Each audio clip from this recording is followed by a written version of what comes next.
Hello everyone, ನಾನಿವತ್ತು ನಮ್ಮ ಅಮ್ಮ ಮಾಡೋ ಸ್ಟೈಲ್ನಲ್ಲಿ ಚಿಕನ್ ಗ್ರೇವಿನ ಮಾಡ್ತಾಯಿದ್ದೀನಿ. ಇದು ರೊಟ್ಟಿ, ಚಪಾತಿ, ರೈಸ್ಗೆ ಎಲ್ಲದಕ್ಕೂ ಚೆನ್ನಾಗಿರುತ್ತೆ ಅಂತ ಹೇಳ್ಬೋದು.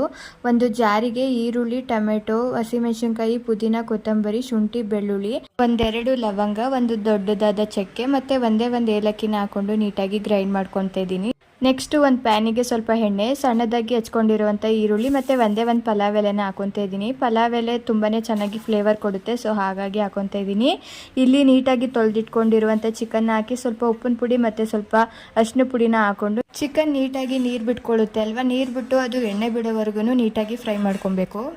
ನೆಕ್ಸ್ಟ್ ನಾವು ಗ್ರೈಂಡ್ ಮಾಡ್ಕೊಂಡಿರುವಂಥ ಮಸಾಲಾನ ಹಾಕಿ ಅದೇ ಟೈಮಲ್ಲಿ ನಮ್ಗೆ ಎಷ್ಟು ಅಳತೆಗೆ ಬೇಕೋ ಅಷ್ಟು ನೀರನ್ನ ಹಾಕೊಂಡು ಅದು ಹಸಿ ಸ್ಮೆಲ್ ಹೋಗೋವರೆಗೂ ಫ್ರೈ ಮಾಡ್ಕೊಳ್ಬೇಕು.